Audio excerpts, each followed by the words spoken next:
BJP एक लंबे vision के साथ काम करने वाली पार्टी है। असम में शांति और सद्भाव की स्थापना के थे। इस क्षेत्र के किसान जो जोहा राइस पैदा करते हैं ना, वो जोहा राइस की खुशबू अब यूरोप में भी फैलेगी। बीजेपी को दिया आपका वोट असम को सुरक्षा देगा। अगर आपने पीछे अपना नाम पता लिखा है तो मैं जरूर चिट्ठी लिखूंगा। मेरे एसपीजी के लोग आएंगे, सब कलेक्ट कर लेंगे। सारे लोग जो लाए कलेक्ट कर लीजिए। बोले भारत माता की, भारत माता की। जो इस चुनाव में उम्मीदवार है, कैंडिडेट है, वो जरा आगे आ जाए। जो इस चुनाव में कैंडिडेट है वो आगे आ जाए। 1 मिनट, मैं सभी उम्मीदवारों को मिलकर के दोबारा 2 मिनट में आता हूं आपके पास।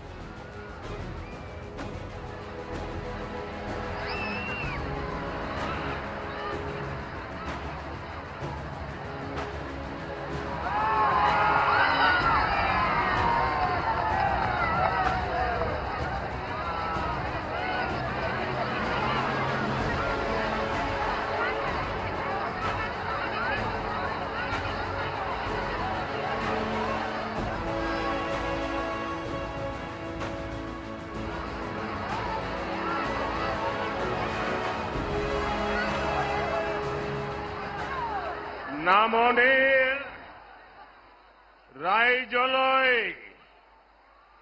মৰম আৰু শ্ৰদ্ধা জনাইছো। अप्रैल का ये महीना बोहाग बिहू के उत्सव का समय है।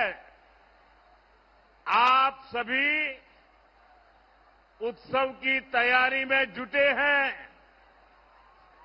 लेकिन इस बार बोहाग बिहू के साथ साथ लोकतंत्र का भी उत्सव है और मतदान में अब सिर्फ 2 दिन बाकी है। जो उत्साह मैं यहां देख रहा हूं, जो जोश में पूरे असम में देख रहा हूं, वो अद्भुत है, अभूतपूर्व है।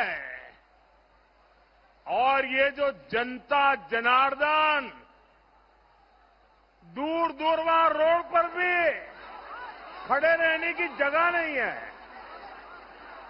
ये मैदान भर चुका है। मैं गुजरात में सालों तक काम किया है।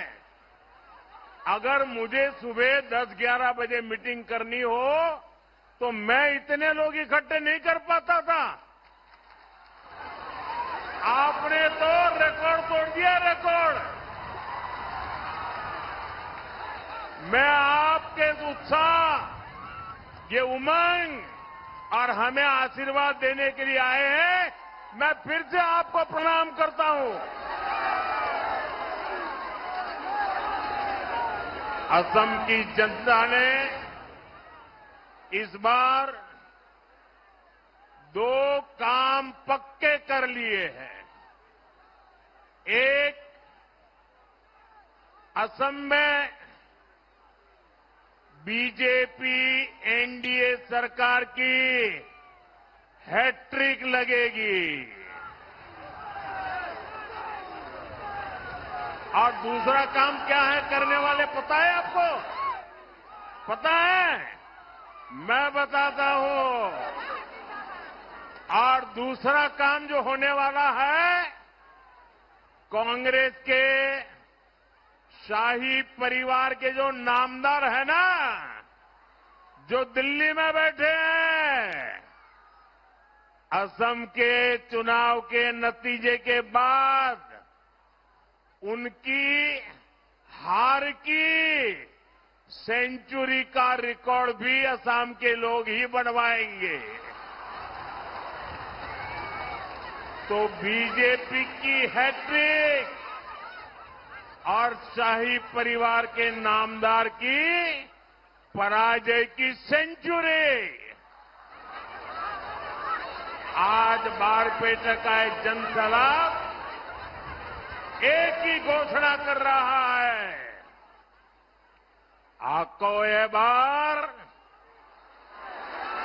आपको ये बार, आपको ये बार, आपको ये बार बीजेपी सरकार, आपको ये बार एनडीए सरकार।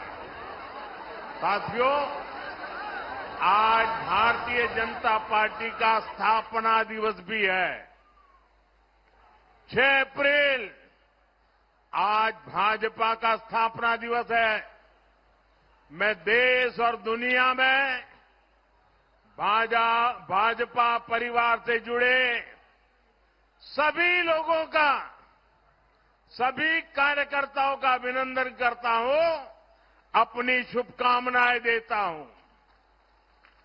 राष्ट्र प्रथम के मंत्र के साथ हम सभी मां भारती की सेवा में जुटे हुए हैं। हमारा संकल्प देश को विकसित बनाना है, हिंदुस्तान को आत्मनिर्भर बनाना है और इसी संकल्प के साथ इस चुनाव में भी भाजपा आपसे आशीर्वाद मांग रही है। साथियों, कांग्रेस वो पार्टी है जो कभी दूरगामी सोच के साथ विकास के काम नहीं करती। कांग्रेस शॉर्ट टर्म काम करती है ताकि उसमें करप्शन कर सके। वहीं बीजेपी एक लंबे विजन के साथ काम करने वाली पार्टी है। हम विकसित असम से विकसित भारत के लक्ष्य को लेकर चल रहे हैं और इसलिए हमने बीते 10 साल में पूरी मेहनत से काम किया है। साथियों, बीते 10 साल असम में शांति और सद्भाव की स्थापना के थे। आने वाले साल असम की समृद्धि को विस्तार देंगे। बीते 10 साल असम को असुविधा और असुरक्षा से बाहर निकालने के थे। आने वाला समय असम की आत्मनिर्भरता का होगा।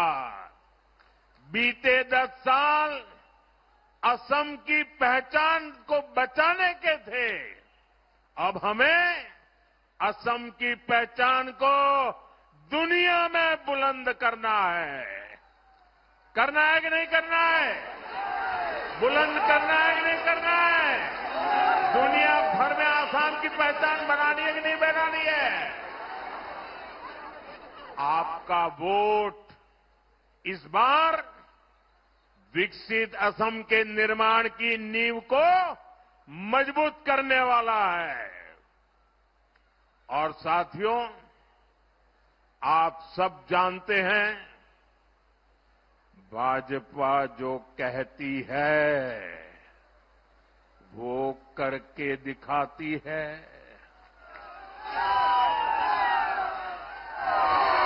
हम असम को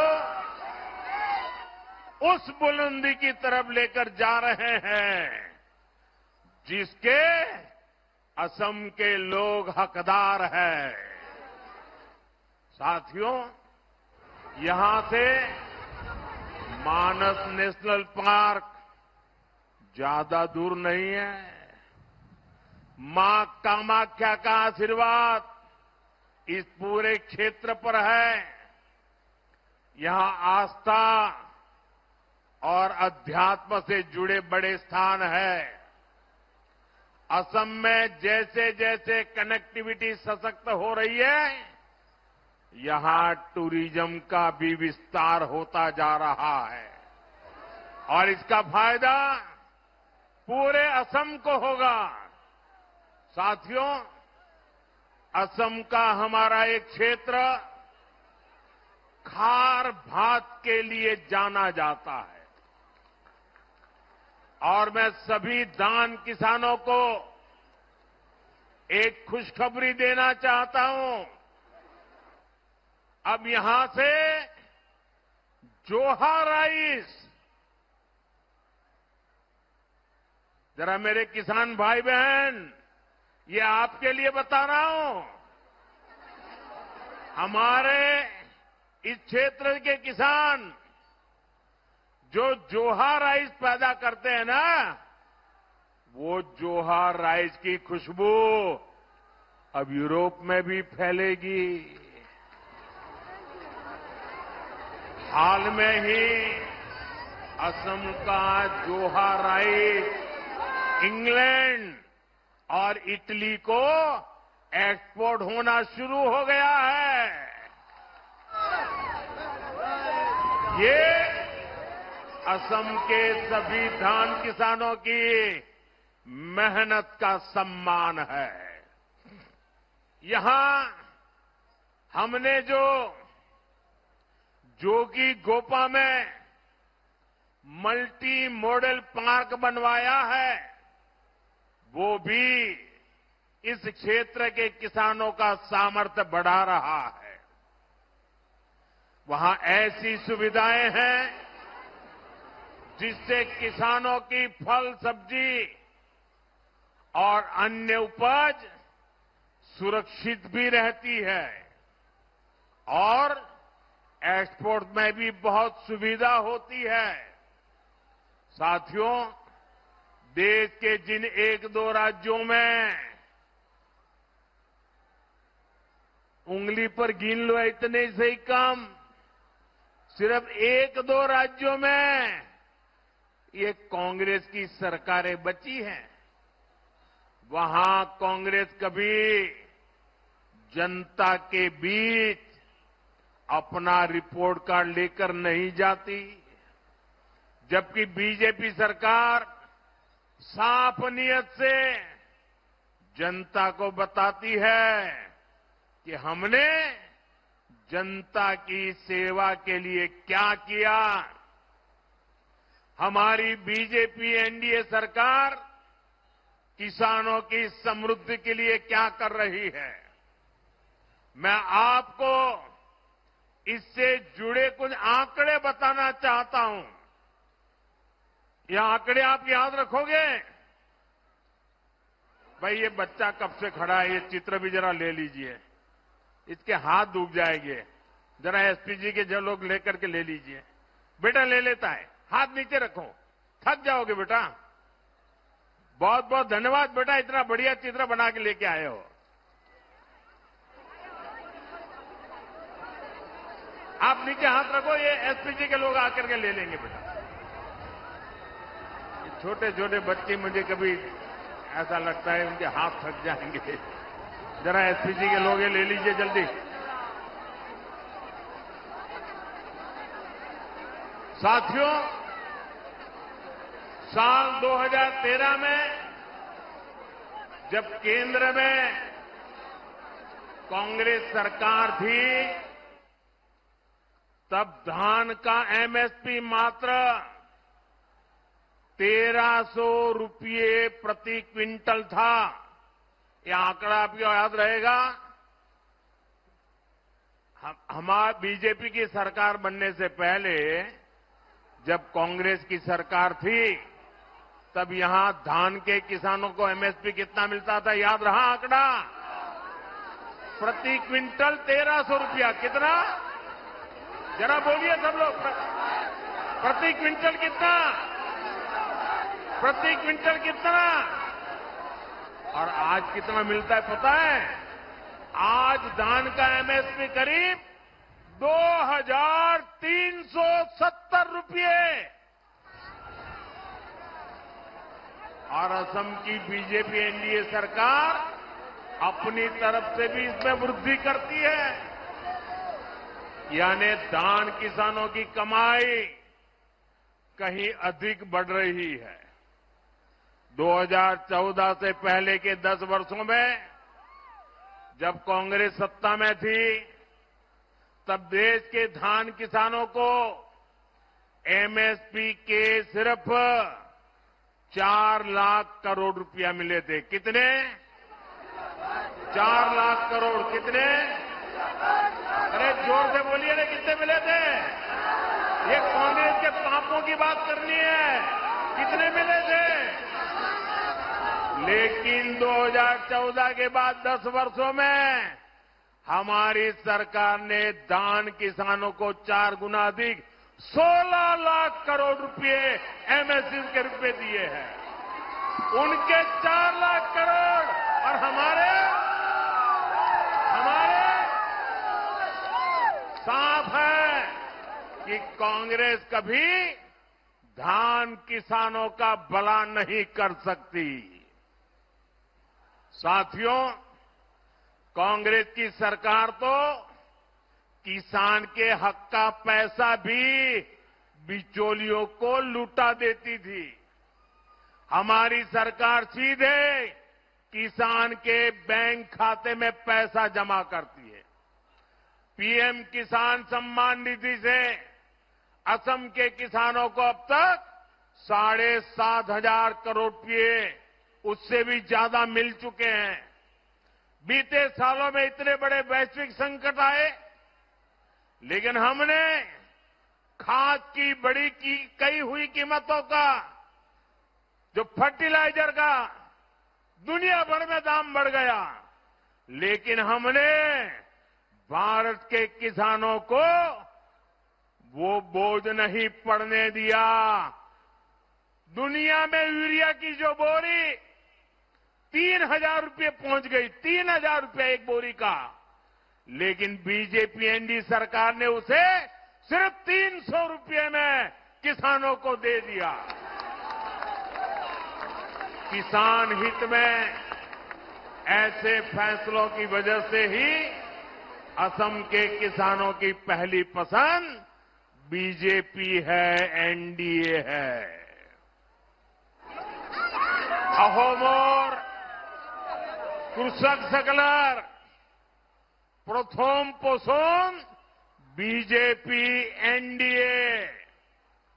साथियों, यहां बड़ी संख्या में हमारी माताएं बहनें आई है। मेरा सौभाग्य है कि मुझे देश की मातृशक्ति की सेवा का इतना अवसर देश ने दिया। बीजेपी एनडीए की डबल इंजन सरकार जहां भी है, वहां बहनों बेटियों का भरपूर आशीर्वाद हमें मिल रहा है। साथियों, पक्का घर हो, शौचालय हो, नल से जल हो, मुफ्त गैस कनेक्शन हो, ऐसी अनेक योजनाओं का सबसे अधिक लाभ मेरी माताओं बहनों को हुआ है। आज केंद्र सरकार की योजनाओं ने हमारी बहनों को कमाई के नए अवसर भी दिए हैं। लखपति दीदी अभियान से अभी तक 3 करोड़ बहनें लखपति दीदी बन चुकी है। 3 करोड़ बहनें लखपति दीदी। इनमें लाखों बहनें मेरे असम की भी है। यहां असम में अरुणोदय योजना से भी हर परिवार की बहनों को मदद मिल रही है। नारी शक्ति को लगातार सशक्त करना बीजेपी की बहुत बड़ी प्राथमिकता है। नारी हकते हबल करा तो बीजेपी रेक डांगोर प्राथमिकता। साथियों, विकसित भारत बनाने के लिए विधानसभा में, संसद में महिलाओं की और बड़ी भूमिका हो, ये बहुत जरूरी है। इसलिए हमारी सरकार ने नारी शक्ति वंदन अधिनियम पारित किया था। इससे महिलाओं के लिए 33% आरक्षण तय हुआ है। देश की बहनों बेटियों ने पहले ही 40 साल से इसका इंतजार किया है। इसलिए अब जरूरी है कि 2029 के लोकसभा चुनाव से ही महिलाओं को ये हक मिले। आप मेरी माताएं बहनें भाइयों बताइए, 2029 के लोकसभा चुनाव में महिलाओं को आरक्षण मिलना चाहिए कि नहीं मिलना चाहिए? पार्लियामेंट में ज्यादा महिलाएं आनी चाहिए कि नहीं आनी चाहिए? देश का भाग्य निर्धारित करने में महिलाओं की ताकत बढ़नी चाहिए कि नहीं बढ़नी चाहिए? आप सब मेरे साथ सहमत हैं? इसके लिए कानून में कुछ संशोधन आवश्यक है। इसलिए 16 अप्रैल से सरकार ने संसद का एक विशेष सत्र बुलाया है। साथियों, हमने देश की सभी पार्टियों से इसको लेकर चर्चा की है। हमने सभी से कहा है कि आइए देश की बहनों बेटियों के हक से जुड़े इस काम को सर्वसम्मति से आगे बढ़ाएं। और हां, कुछ लोग इस नेक काम को लेकर भी भ्रम फैलाने का प्रयास कर रहे हैं। देश के सभी राज्यों को इससे फायदा ही होगा, किसी भी राज्य को इससे नुकसान नहीं होगा। नॉर्थ ईस्ट हो, साउथ इंडिया हो, जहां पॉपुलेशन को कंट्रोल किया गया है, उनका रिप्रेजेंटेशन बिल्कुल कम नहीं होगा। हम ऐसी व्यवस्था कर रहे हैं जिसमें महिलाओं के लिए अतिरिक्त सीटें मिले। अभी जितनी सीटें हैं उनमें और वृद्धि हो। इसलिए मैं असम की बहनों से भी विशेष रूप से कहूंगा, आप सभी राजनीतिक दलों के सभी नेताओं से कहिएगा कि इस कानून को सब मिलकर के पास करें। साथियों, विकसित असम के लिए, विकसित भारत के लिए हर क्षेत्र, हर वर्ग का विकसित होना बहुत जरूरी है। लेकिन कांग्रेस ने अपने 60-65 साल के राज में हमारे ट्राइबल परिवार, आदिवासियों के साथ सबसे बड़ा अन्याय किया है। सबसे ज्यादा गरीबी अगर कहीं थी तो आदिवासी क्षेत्रों में रही, और हिंसा की, बम बंदूक की सबसे बड़ी समस्या कहीं थी वो आदिवासी क्षेत्रों में रही। देश के ट्राइबल समाज को कांग्रेस ने सिर्फ यही सब कुछ दिया। साथियों, कुछ साल पहले तक नॉर्थ ईस्ट में ही हर वर्ष औसतन 1000 से अधिक लोग उग्रवाद के कारण मारे जाते थे। बोडो क्षेत्र में क्या क्या हुआ है, हमें कितने लोगों को खोना पड़ा है, कितनी पीढ़ियों के सपने कुचले गए हैं, ये तो आपने बहुत निकट से देखा भी है और भुगता भी है। सालों साथ एक खूनी खेल चलता रहा, क्योंकि कांग्रेस की राजनीति, कांग्रेस का करप्शन इसी से फलता फूलता था। कांग्रेस कागजों पर समझौता करती थी, कागजों को लिखा देना, और जमीन पर आदिवासी समाज को धोखा देती थी। इसलिए कांग्रेस के समझौते टूट जाते थे। बोडो समाज के साथ उन्होंने ऐसा ही किया था। साथियों, हमारी सरकार ने ट्राइबल क्षेत्रों में विकास पर फोकस किया है, स्थायी शांति पर फोकस किया है। इसी का नतीजा है कि यहां असम में, नॉर्थ ईस्ट में अब शांति का उत्सव मनाया जा रहा है। हमने ईमानदारी के साथ स्थायी शांति के लिए समझौता किया है, और उस समझौते की एक एक लाइन पर काम करने का प्रयास हो रहा है। ऐसे 10,000 युवा जिन्होंने बंदूक छोड़ी है, उनको मुख्य धारा से जोड़ने के लिए काम किया जा रहा है। साथियों, मैं असम के आप लोगों से कहूंगा, यहां के नौजवानों से कहूंगा, असम में शांति अनेक बलिदानों के बाद आई है। लिहाजा शांति और विकास के लिए कांग्रेस को असम से दूर रखना बहुत जरूरी है। हांती आरू बिका होर बाबे, कांग्रेस का हमोर परा दूरत रखा तो बहुत जरूरी। साथियों, यहां तो बहुत बड़ी संख्या में हमारे सैनिक परिवार भी रहते हैं। असम के वीरों ने देश के लिए अनेक बलिदान दिए, लेकिन कांग्रेस मोदी को नीचा दिखाने के लिए सेना के शौर्य को भी गाली देती है। सर्जिकल स्ट्राइक हो, एयर स्ट्राइक हो, हमने देखा है कि कांग्रेस ने हमेशा दुश्मनों के एजेंडे को ही हवा दी है। ऑपरेशन सिंदूर के दौरान भी हमारी सेनाओं ने पाकिस्तान को कुछ ही घंटों में घुटने टेकने पर मजबूर कर दिया था, लेकिन कांग्रेस ने वही गीत गाया जो पाकिस्तान ने लिखा था, जिसकी धुन पाकिस्तान ने तैयार की थी और जो पाकिस्तान को पसंद है। कांग्रेस नेताओं का ये पाकिस्तान कनेक्शन हमेशा देश पर भारी पड़ता है। साथियों, कांग्रेस ने हमारी फौज से कैसे विश्वासघात किया है, इसका एक उदाहरण वन रैंक वन पेंशन भी है। कांग्रेस ने मेरे फौजी भाइयों को दशकों तक ओआरओपी से वंचित रखा। कांग्रेस सिर्फ 500 करोड़ रुपए दिखाकर झूठ कहती थी कि ओआरओपी लागू करेगी।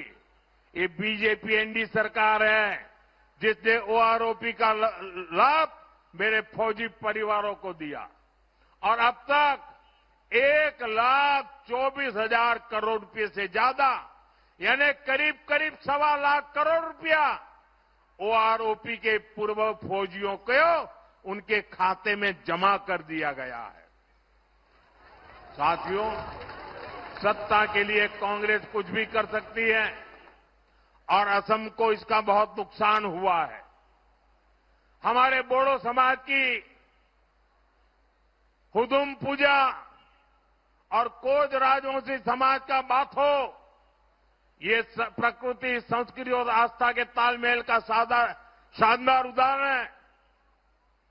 बारपेटा का तो हमारे पवित्र सत्रों की भूमि भी कहा जाता है। श्रीमंत शंकरदेव जी, माधव देव जी, दामोदर देव जी, हरिदेव जी, ऐसे गुरुओं की परंपरा पूजनीय है। ये हमारी आस्था है, लेकिन कांग्रेस ने तो हमारी आस्था को भी घुसपैठियों को सौंप दिया था।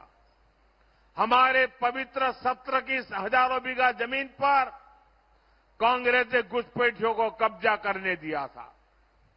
यहां बरपेटा सत्र की बहुत बड़ी जमीन भी अवैध कब्जे में थी। साथियों, कांग्रेस ने असम की जमीन पर अवैध कब्जे होने दिए। बीजेपी एनडीए ऐसे हर अवैध कब्जों से असम को मुक्त करा रही है और अब हमारी सरकार असम की मूल संतानों को, जनजातीय समाज को, चाय बागान के साथियों को जमीन के अधिकार दे रही है। हजारों बीघा जमीन के पट्टे असम के ऐसे लाखों जरूरतमंद परिवारों को दिए गए हैं। साथियों, आपको बहुत सावधान और बहुत सतर्क रहना है। कांग्रेस खुलकर घुसपैठियों का साथ दे रही है। आप मुझे बताइए, एक घुसपैठियों को निकालना चाहिए कि नहीं निकालना चाहिए? पूरी ताकत से बोलाइए, घुसपैठियों को निकालना चाहिए कि नहीं निकालना चाहिए? घुसपैठिए जाने चाहिए कि नहीं जाने चाहिए? कांग्रेस अवैध कब्जे के खिलाफ कार्रवाई का विरोध कर रही है। कांग्रेस असम में ऐसा कानून बनाने की बात कर रही है जिसके बाद घुसपैठिया शब्द बोलने वालों को भी जेल हो जाएगी। बताइए, ऐसा कानून मंजूर है क्या आपको? कांग्रेस कानून में ही घुसपैठियों को पीड़ित घोषित कर देगी और यहां की जो बहुसंख्यक मूल संतानें हैं, जनजातियां हैं, उन पर हमेशा जेल का खतरा मंडराता होगा। अपने हर इंटरव्यू में, भाषण में ये कांग्रेस के बड़े बड़े नेता ऐसे असम विरोधी कानून की चर्चा कर रहे हैं। इसलिए साथियों, बीजेपी को दिया आपका वोट असम को सुरक्षा देगा, असम की पहचान बचाएगा। आपना लोके बीजेपी का दिया वोटे अहोमोक पुरखा दिबो, अहोमोर पोरिचोय बचावो। साथियों, अब मतदान की घड़ी आ गई है। आने वाले 3 दिन आप सबको बहुत मेहनत करनी है। हर बूथ पर बीजेपी के, एनडीए के ये सभी उम्मीदवार विजयी हो। हर बूथ में जीतना है। जीतेंगे, एक एक बूथ जीतेंगे, सभी बूथ पक्का जीतेंगे। बूथ में मतदान बढ़ाएंगे, ज्यादा से ज्यादा लोग मतदान करें, ये सुनिश्चित करना है। अच्छा, मेरा एक काम करेंगे? ऐसे नहीं, जोर से बताओ तो बोलूं। मेरा एक काम करेंगे? देखिए, 3 दिन बचे हैं, घर घर जाके करेंगे, हर किसी को मिलकर के करेंगे। मैं आप पर भरोसा करूं? ये मोदी जी का पर्सनल काम है, करोगे? देखिए, घर घर जाना है और हर घर जाकर के कहना कि मोदी जी आए थे और मोदी जी ने आपके परिवार को बोहाग बिहू की शुभकामनाएं दी है। ये मेरी बात बता दोगे? मेरे प्रणाम बता दोगे? बहुत बहुत धन्यवाद। बोलिए भारत माता की, भारत माता की, भारत माता की। वंदे वंदे वंदे वंदे वंदे वंदे